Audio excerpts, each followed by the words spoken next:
I've been fielding questions recently regarding HRAs.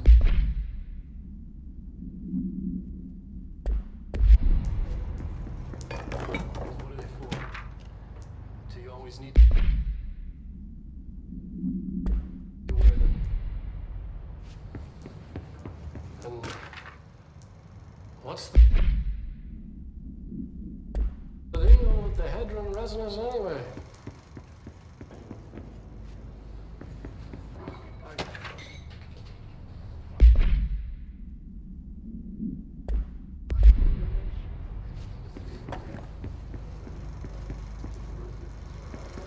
Despite what you may have heard, HRAs are not monitoring devices. We're not tracking your movements or listening to your conversations while you're wearing them. We do that regardless whether or not you're wearing an HRA. Think of them as a life preserver. Only instead of water, the thing HRAs protect you from is classified. One day that classified, not water, might pour in, and you'll be glad you got an HRA keeping you afloat. And if you don't have an HRA, don't worry. It'll be quick and painless. Kidding. I'm kidding. We're making more.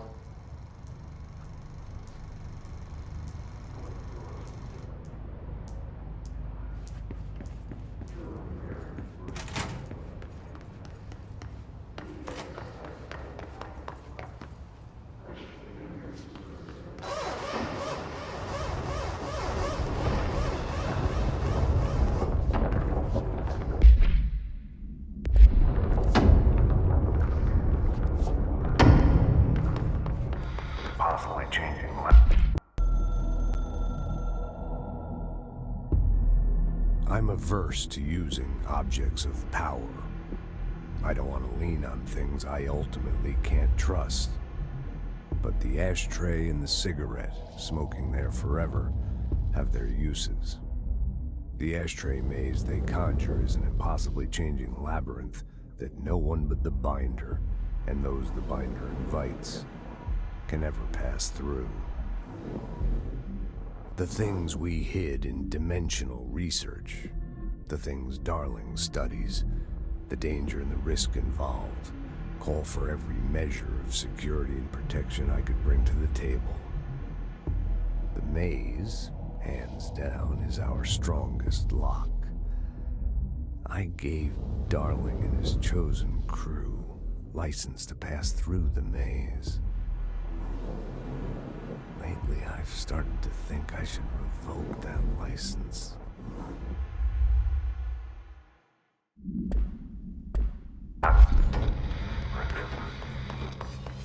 Can never pass through.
Switching room. All sectors. Executive is in the process of being fortified, as per your orders. Maintenance is relatively stable. A security employee needs a read on all this. It's bad, but we can handle it. Just like we handled that altered item making everyone drown themselves in the toilets. Trench containment is spot on.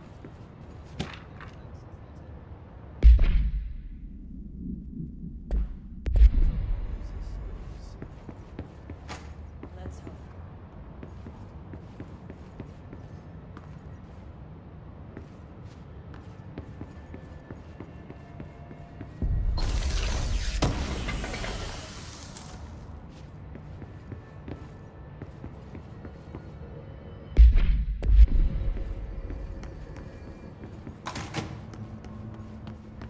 I can't believe these suits lasted as long as they have.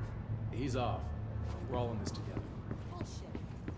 I didn't see them fighting to retake the HR.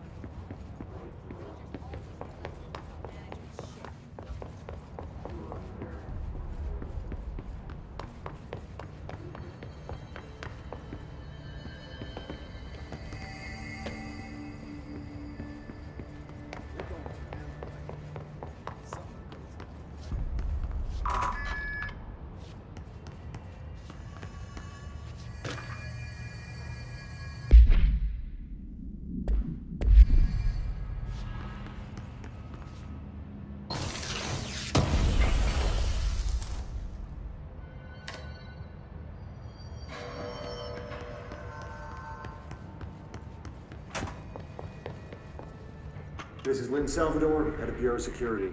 I'm making a formal security order due to the incident in April, case number 21HQ593. Improper use of the jukebox altered item led to 2 fatalities.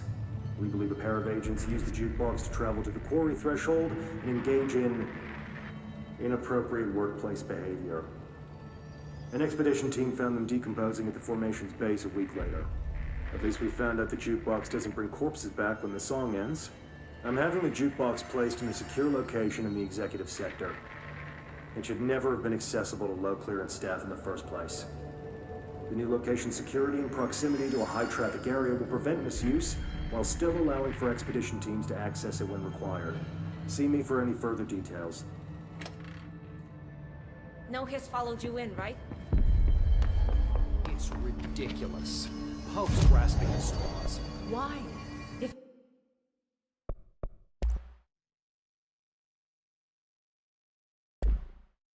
hiss is a frequency, then why couldn't it vibrate molecules in order to alter human physiology?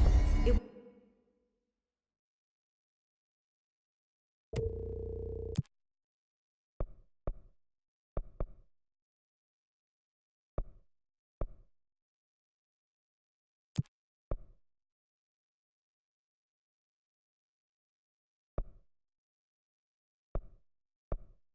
would explain the hair loss. Think about it. The precision that would require.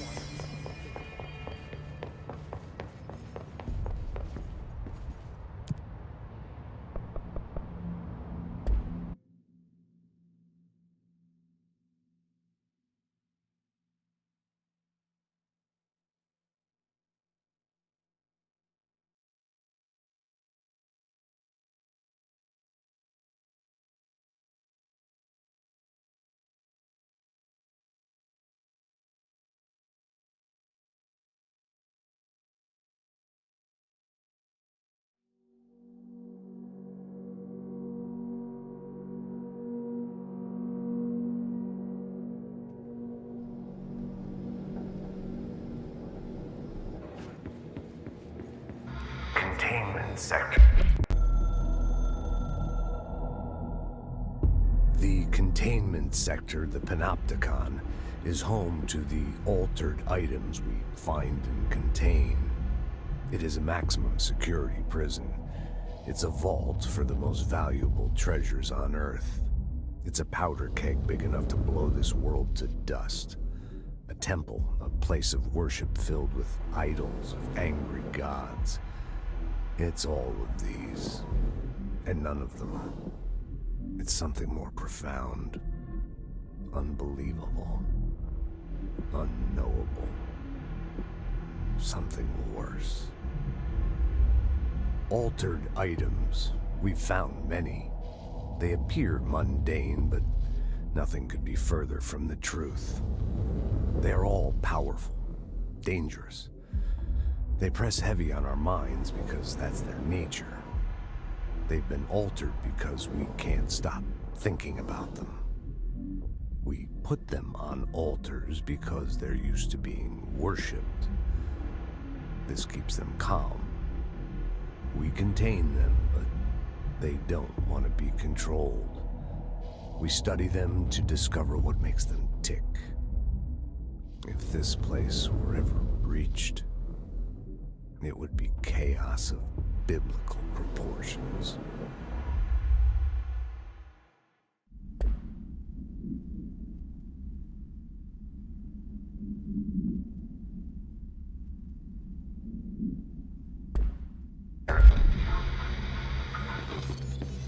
Panopticon.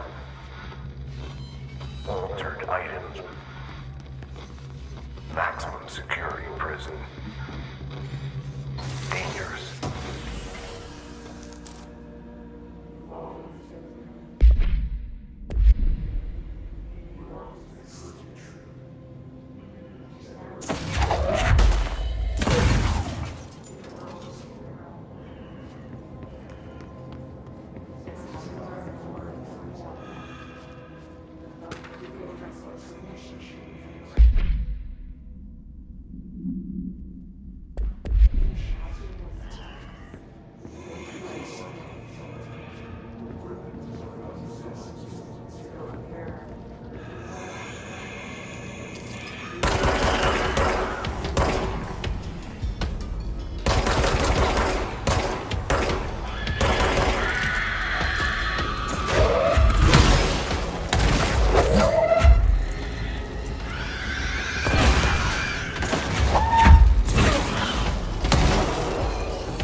suspected altered world event case in the New York City subway tunnels. The agents found their way up into the building. Once we became aware of it, it was there. For the rest of the population, it was hiding in plain sight. A slippery blind spot, seemingly discouraging observation.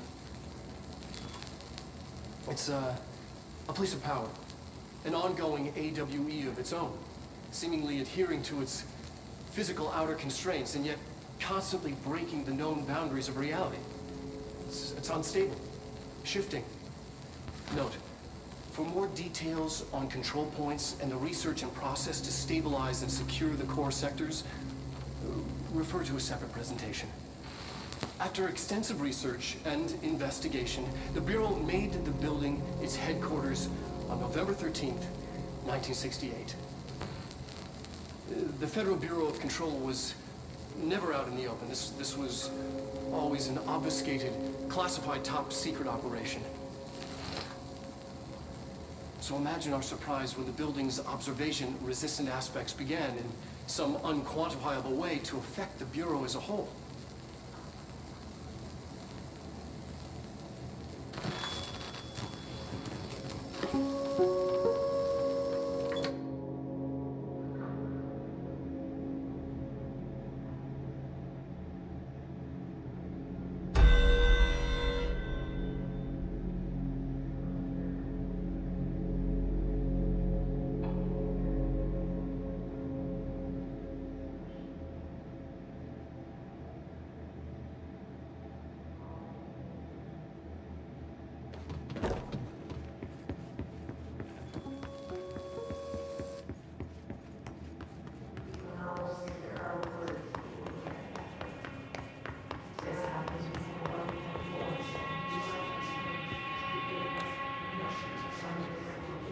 P6 is what the Bureau calls Dylan. His cell's been breached. Has the Hiss found him? Are you there with him? Can you protect him?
been a long time since Dylan and I knew each other.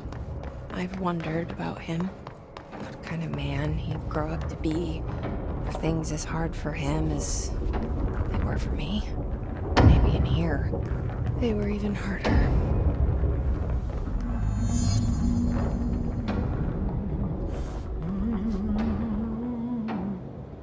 Oh, hello.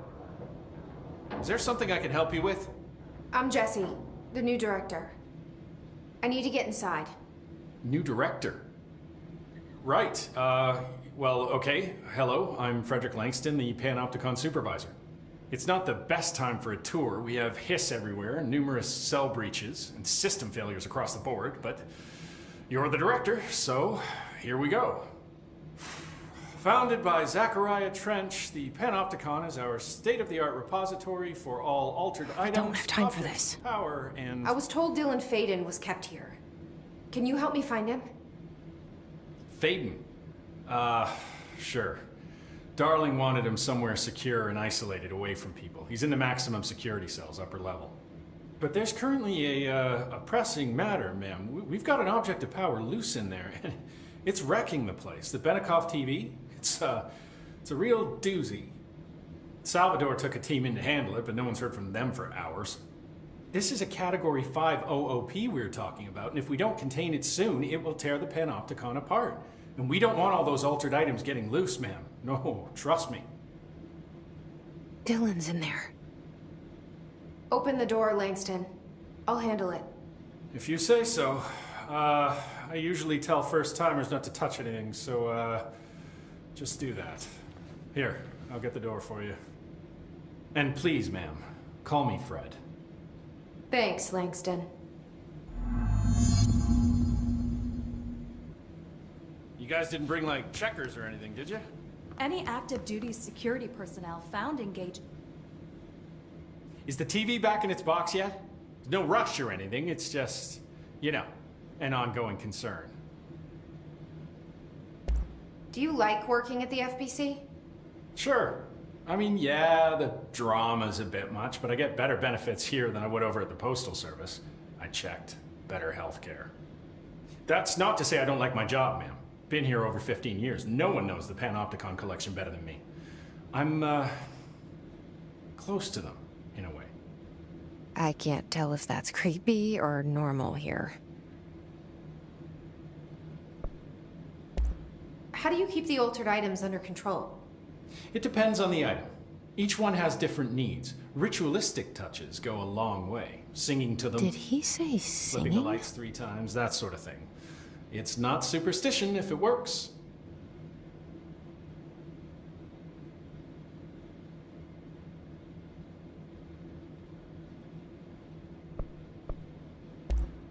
What's the difference between objects of power and altered items? Think of them like storms. Objects of power are like tropical cyclones or hurricanes for the uneducated. They're big, rare, and scary. Of course, directors can just bind the OOP and become the eye of the storm.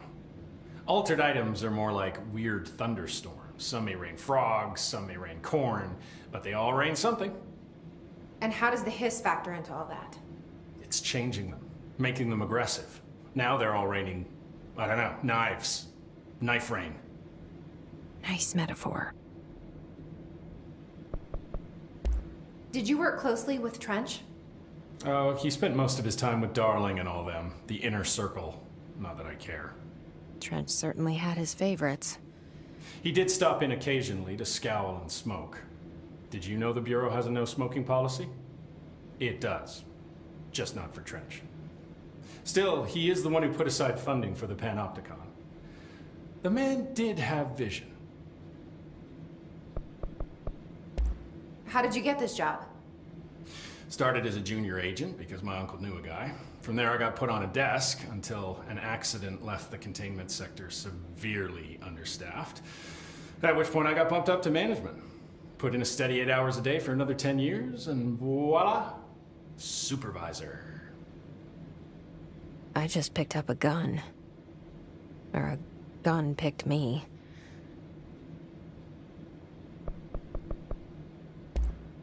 I'll see you later, Langston. I'll be here. Like always.